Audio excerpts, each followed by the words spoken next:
Hello, my name is Ros White, and for Highland Winter Pride 2021 online, I am recording and reading chapters from my first book, The Sisterhood. Chapter 1. I must look a right mess. Naomi smiled at the apparition standing nervously before her. Not at all, she soothed, rising from the little table and extending an elegantly manicured hand. We've all been there, she went on smoothly, and everyone has to start somewhere. So, what do we call you? She went on, moving her hand up to the newcomer's elbow and gently propelling her further into the room. From other tables, eyes flicked up and registered a variety of reactions, everything from shock to sympathy, with pretty much everything in between. Frightened and not particularly well coloured eyes seemed to notice every single one. Perched on a pair of massive heels, the new girl's knees almost gave out. I have to say, I think you're incredibly brave, Naomi we was saying as she followed her charge's glances here and there. We do have a room, for changing. You didn't have to venture out like this and come all the way here on your first time. I needed to. Okay, Naomi thought so the voice could do with a little work as well, but her admiration remained up in the clouds somewhere. I had to do this, the new girl went on. I couldn't go on as I was any more. Hey, it's all right. The words were calm, intended to reassure. Naomi was practiced at this sort of thing, and people occasionally told her she was good at it. You're doing fine. How about a drink, and then I'll introduce you? That okay? Or are you driving home again afterwards? Mind you, one shouldn't hurt if you want it. I'd love it. My throat's gone all dry. The girl fumbled awkwardly with a handbag she clearly wasn't used to. Naomi wondered briefly if it was newly bought or just borrowed for the occasion.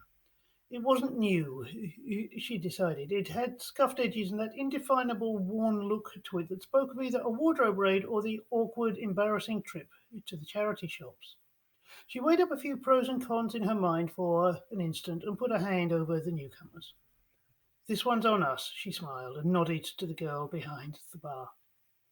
As they stood waiting, Naomi again taking the lead and ordering in a quiet, confident tone for both of them, the room gradually began to register on the senses. It was a typical upstairs function room above a typical pub for the area. There was a wooden space in one corner that had pretensions to being a dance floor and a small, currently empty, stage. The carpet was heavy Wilton in predominantly red. The tables dotted across it were basic laminate tops over plain metal legs, and the chairs matched them perfectly. The bar had the predictable faux wooden frontage, but made up for it with a fair selection of bottles and pumps. Despite the efforts of the large circular fan overhead, the room was a little on the warm side. No doubt it would get more so as the evening wore on. Here we go. Naomi handed over a large glass. It was cool to the touch with condensation already beginning to form. Dry white, she explained with a slight smile. Nice and soothing on the throat and good for wetting a mouth that must be as dry as a bone. Cheers! She lifted her own glass and sipped. Now, she said, leaning back against the bar and looking around, where would be a good place to start? The decision, whatever it was going to be, appeared to be suddenly taken out of her hands. Hello, Naomi, came a cultured feminine voice. How's it going? Naomi's face took on a beaming smile and her eyes danced. I'm doing very well, she replied, turning slightly to half face the owner of the voice. Can I introduce Sarah, the newcomer blurted in response to the inquiring look. Sarah, yeah, Sarah. Sarah, this is Joe. Naomi carried on with perfect aplomb as if she had known all along. Joe, meet Sarah. It's her first time, she added, and then turned back to her charge. Joe's lovely. She's been coming here for years and she knows almost all the girls. You'll be in good company. I'd better head back to the door before any of the other reprobates try to get in without paying. Sarah grabbed at her sleeve as she made to head away. Oh, but I haven't. Naomi patted her arm gently. I'll catch you later, dear. It's fine. She'll be back in a little while, Joe said with a smile and lifted a wine glass in salute. Come on in. Let's go find the girls.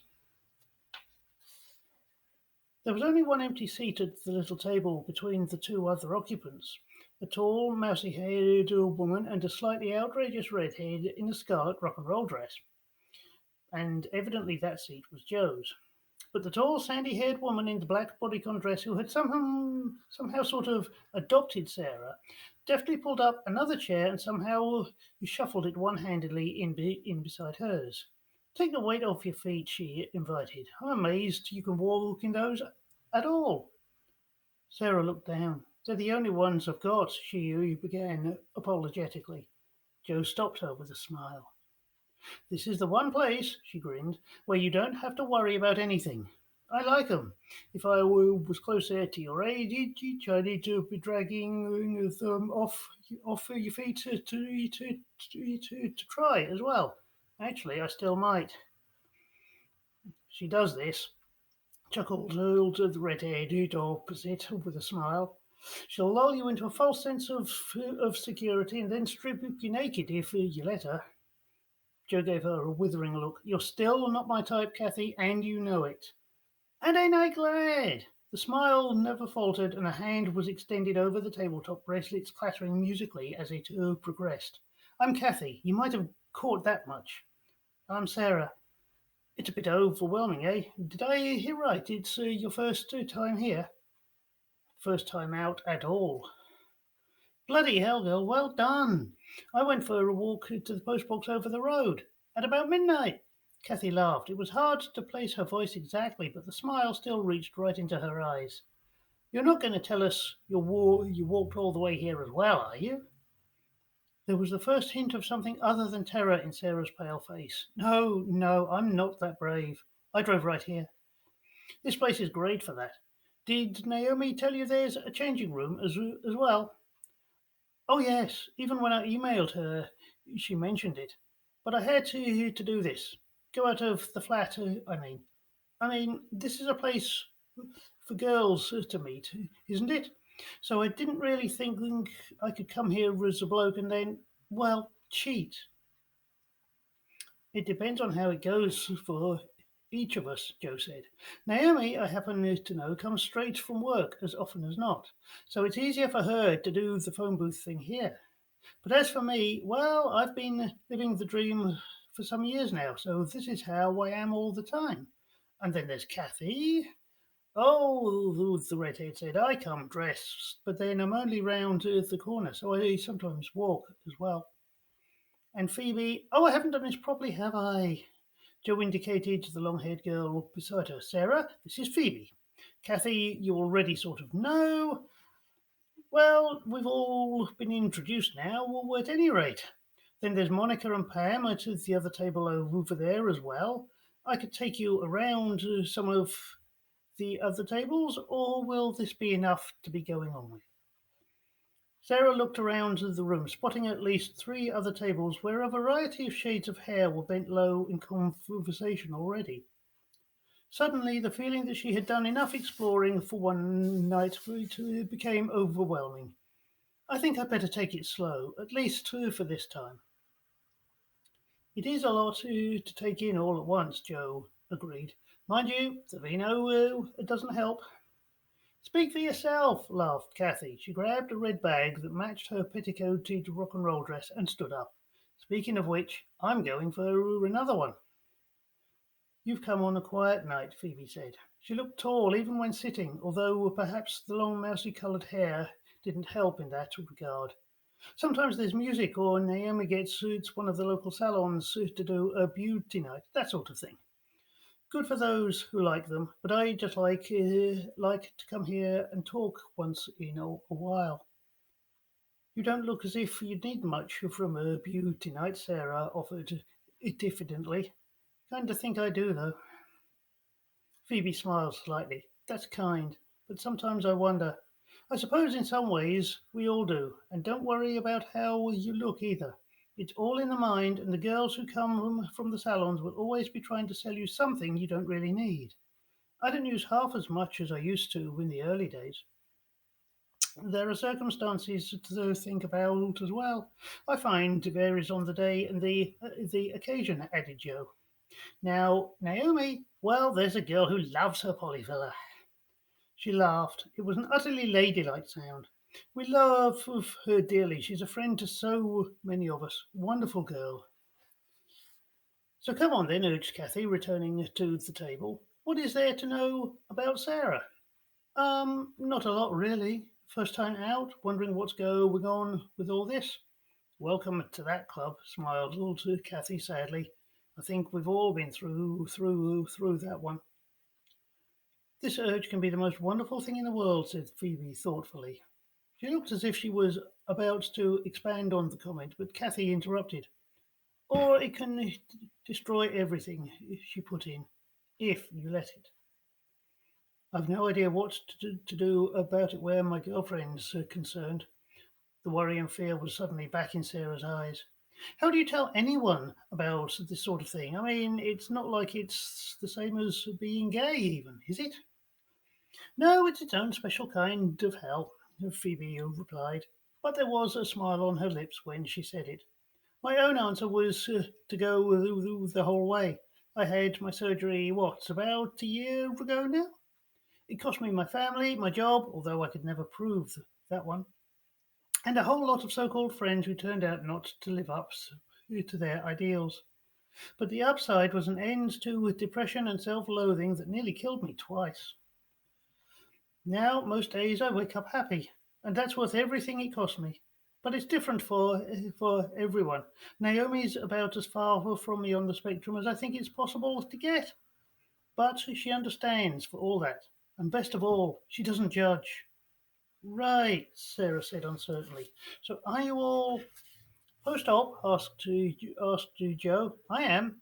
Mine was a longer road than Phoebe's, and it's not over yet, seemingly. Once again, she seemed on the verge of saying more, but lapsed back into a silence that threatened to spread across the table. I'm as pre-op as they come, offered Kathy brightly. I just dress up and enjoy it. Okay, there are times when I do wonder if one day I might do more, go further. Don't think I could ever take that final step, though. But never say never. I've been feeling this way for years, Sarah replied. Since my teens, I suppose, which ain't that long ago. I pushed it away, told myself if it was wrong, that it was, I don't know, perverse or something. But it didn't go away, did it? Asked Jo perceptively, emerging from wherever her own thoughts had been taking her. Sarah shook her head with a sad little smile. Now I'm here and I don't know what to do about it anymore. Jo reached out a hand to cover hers. It's okay, she said reassuringly. Just as Kathy said, we've all been there. It's just how we choose to deal with it that varies. And I'm afraid that we can all talk our asses off and go on and on about how it was and is for us. But in the end, it's only you that can decide what's to do for the best. It's never easy. That appears to be about the only constant in the whole bloody business. No magic pill or silver bullet, I'm afraid, Phoebe agreed. You have to choose whether to see it as a blessing or a curse. And hope that everyone around you sees it in the same way, added Kathy. Oh God, that sounds like the arse end of far too much serious thinking, chuckled Naomi, coming back over. She handed a business card to Sarah. Let me give you that before I forget. It's just my phone number if you need to talk. If you need a sympathetic ear, call me. I might not always be able to answer, work and such, you know how it is. But leave a message. I'll text you back if it's safer that way. Just let me know. And of course, if you never need to, well, that's fine as well. But you're among friends here. We've all been there. We know how it is. And you've already got my email, so that's all the essentials taken care of. Now, let's get some more wine down some necks before we get all maudlin and depressed. She dragged another chair over from the vacant table next door and shuffled in beside Jo. So, how's everybody doing tonight?